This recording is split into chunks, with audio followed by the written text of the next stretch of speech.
বন্ধুরা আমাদেরকে প্রশ্নে বলছে কোনো বাড়িতে ৯৮,০০০ গ্রাম চাল আছে। তাদের যদি প্রতিদিন প্রতিদিন ৬৫০ গ্রাম চাল লাগে, তবে কততম দিনে চাল শেষ হবে? তাহলে এটা আমাদেরকে কি করতে হবে? নির্ণয় করতে হবে। বন্ধুরা এখানে আমাদেরকে মূলত কি করতে হবে? আমাদেরকে কততম দিনে চাল শেষ হবে সেটা কি করতে হবে? সেটা নির্ণয় করতে হবে।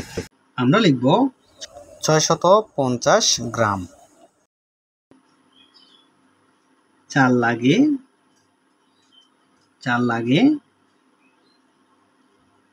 লাগে একদিনে। বন্ধুরা এখানে দেখো, একদিনে যদি ৬৫০ গ্রাম চাল লাগে, তাহলে আমরা লিখব সুতরাং ৯৮,০০০ গ্রাম চাল লাগে কত দিনে? তাহলে ৯৮,০০০ গ্রাম চাল লাগে। আমরা কি করব? ৯৮,০০০কে ৬৫০ দ্বারা ভাগ করে দেব। ৯৮,০০০ ভাগ ৬৫০ দিনে। ৬৫০ দিনে। বন্ধুরা এখন দেখো, এখন আমরা কি করব? ৯৮,০০০কে ৬৫০ দ্বারা আমরা ভাগ করে দেব। তাহলে আমরা ভাগটা রাফের মধ্যে করছি। ৬৫০ ৯৮,০০০ ৯৮,০০০ বন্ধুরা এখানে দেখো, এখানে হচ্ছে তিনটার সংখ্যা ৬৫০। এখান থেকে যদি তিনটার সংখ্যা নিই তাহলে হবে কত? ৯৮০। ৯৮০কে ৬৫০ দ্বারা কয়বার ভাগ যাবে? একবার ভাগ যাবে। তাহলে ৯৮০কে যদি ৬৫০ দ্বারা একবার ভাগ দিই তাহলে ৬৫০ হবে। ৬৫০ হবে।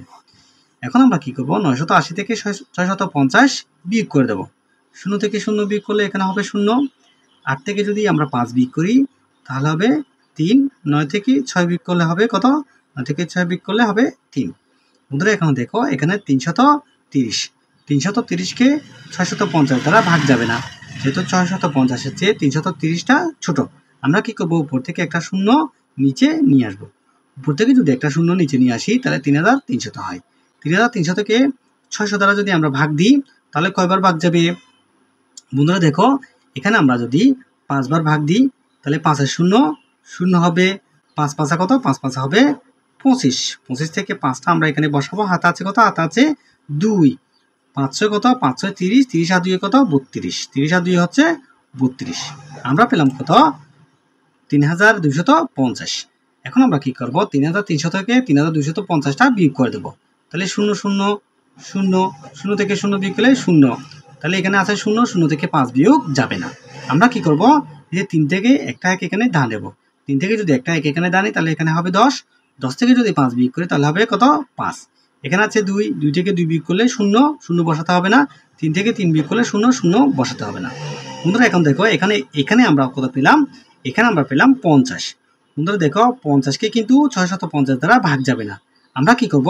আমরা উপর থেকে একটা শূন্য নিচে নিয়ে আসবো। বন্ধুরা এখন দেখো, এখন আমরা পেলাম কত? ৫০০। বন্ধুরা এখানে দেখো, ৫০০কে যেহেতু ৬৫০ দ্বারা ভাগ যাবে না, আমরা কি করব? ০ দ্বারা ৫০০কে কি করে দেবো? ভাগ করে দেবো। ০ দ্বারা আমরা ৫০০কে যদি ভাগ করে দিই তাহলে বন্ধুরা ৫০০কে যদি আমরা ৬৫০ দ্বারা ভাগ দিই তাহলে ভাগ যাবে না। আমরা কি করব? এই যে এখানে ০ দ্বারা ৬৫০কে আমরা কি করে দেবো? ভাগ করে দেবো। যখন ০ দ্বারা ৬৫০কে ভাগ করে দেবো তখন এখানে একটা ০ বসবে, এখানে একটা ০ বসবে। ৫০০ থেকে যদি ০ বিয়োগ করি তাহলে নিচে হবে কত? ৫০০। নিচে হবে কত? ৫০০। বন্ধুরা এখানে আমরা অবশিষ্ট সংখ্যা পেলাম কত? ৫০০। বন্ধুরা একটা জিনিস আমাদেরকে খেয়াল রাখতে হবে যে আমরা ভাগফল পেলাম কত? ভাগফল পেলাম যে ১৫০। আমাদেরকে এখানে লিখতে হবে, এখানে ভাগফল কত? ভাগফল হচ্ছে ১৫০। এখানে ভাগফল হচ্ছে ১৫০ এবং ভাগশেষ কত? ভাগশেষ হচ্ছে ৫০০। ভাগশেষ হচ্ছে ৫০০। এটা হচ্ছে ভাগশেষ।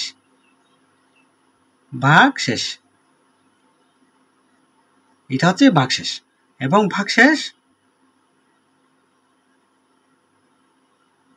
কত? ভাগশেষ হচ্ছে ৫০০। আমরা ভাগফল এবং ভাগশেষ দুটা লিখে ফেললাম। আমরা এখন লিখব, যেহেতু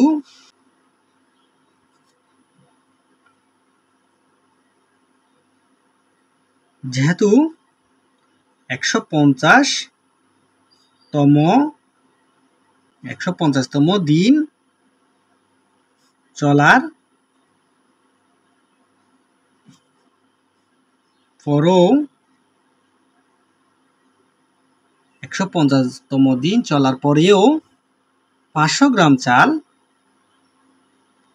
500 গ্রাম চাল 500 গ্রাম চাল অবশিষ্ট থাকে।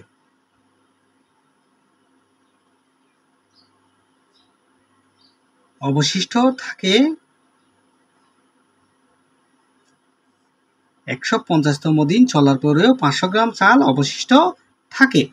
আমরা লিখব সুতরাং চাল শেষ